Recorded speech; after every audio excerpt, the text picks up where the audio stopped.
Hi everybody, I'm Marina Guryeva, running Neon Labs, which stands behind Neon EVM. Yes, I know, it's Neon EVM running on Solana. And basically, we love Ethereum, and we've been with Ethereum since 2014, I believe, me personally. And the idea was, okay, Ethereum virtual machine is great, so we want to bring it to Solana as well. And we did it.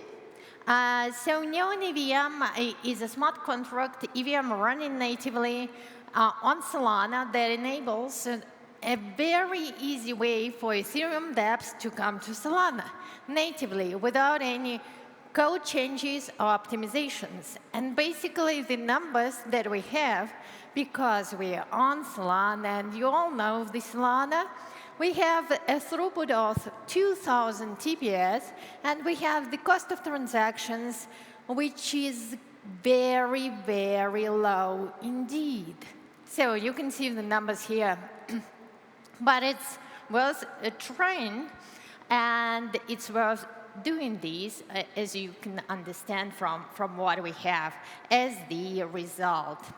Talking about Neon architecture. Yes, as mentioned, we have a dApp running natively on Solana.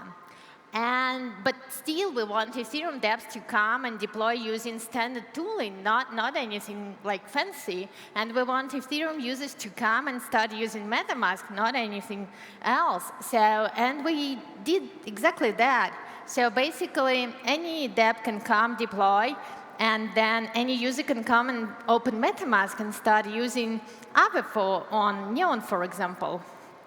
So how it might be done? So it's done because we have a special thing, we call it Proxy server, that wraps Ethereum-like transactions into Solana transactions and sends them to Solana to be executed by Neon EVM on Solana.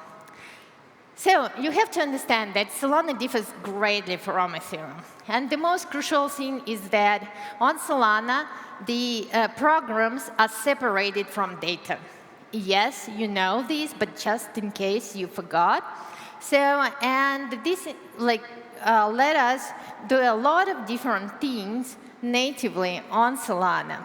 This is how Neon EVM looks like being deployed on Solana. So basically, we have Neon EVM Program with the Ethereum virtual machine inside.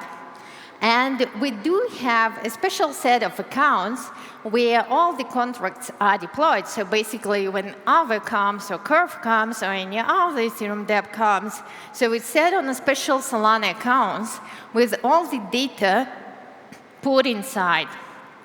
And all the connected data are linked to this special Ethereum contract that is deployed. And the accounts are represented as a separate set of Solana accounts as well.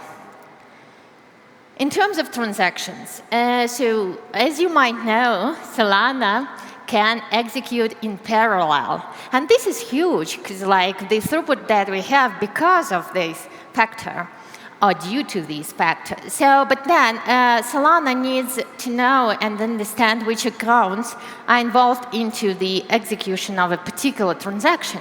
So we have to put a list of accounts for each and every Ethereum-like transaction.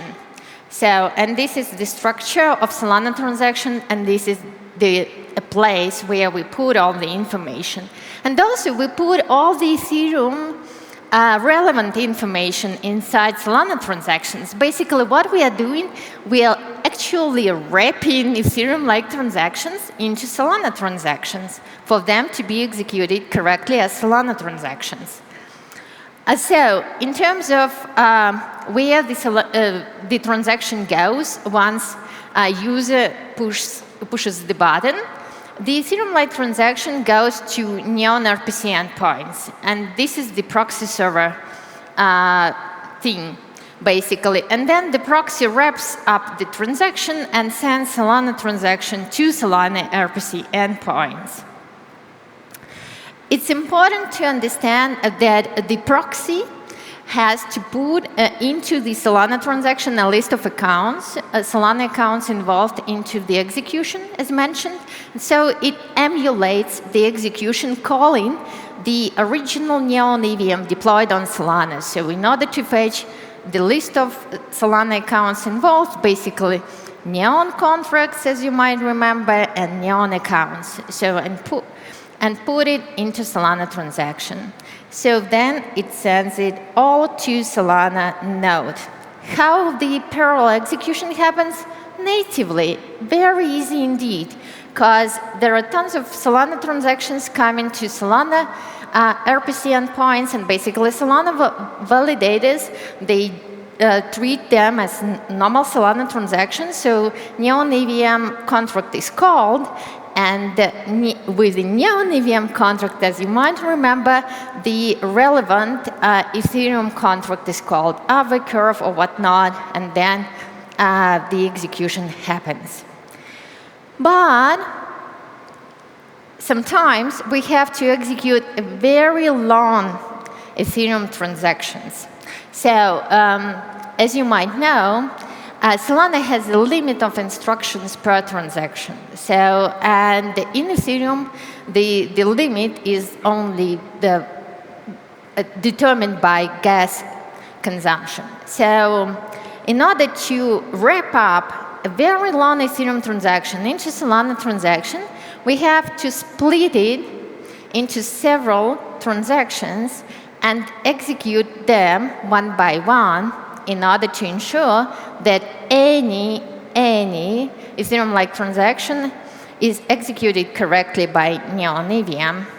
So this is how the iterative execution looks like.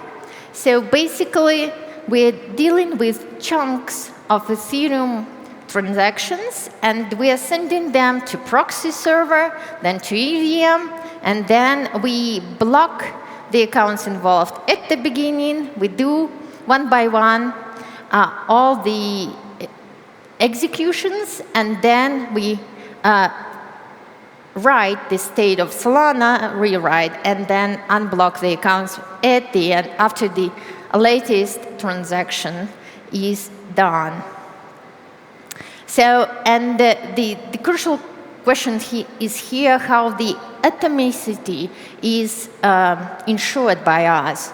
And it's ensured in a very simple and nice way. So basically, because Solana blocks the accounts involved into execution of one particular transaction, and we are blocking the accounts at the beginning of the first chunk of the first Neon transaction, then everything that comes in parallel while the long Ethereum transaction is being executed, it's being blocked because it fails because the accounts are blocked. So this is what we have, and you know, then when we're talking about a proper execution, we're talking not about like handling the Ethereum-like transactions in a proper way.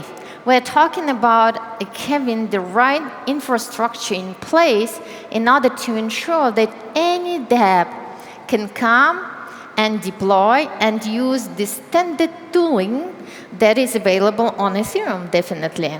So, and we do have such a tooling. So we have oracles, we have indexes, we have explorers, we have bridges, we have NFT support and whatnot. And for the users, we have also everything that they need and they are accustomed to using on Ethereum. So basically, we do have the wallets, we do have the SDKs and APIs and everything else. So, and we do have the Ethereum dApps coming to us asking for Solana and asking for deployment. And basically, what we have right now, we have a special build the program launched by Neon Foundation, and we invite everybody, every single Ethereum dev that wants to grab yet another market to come and try and build something on Neon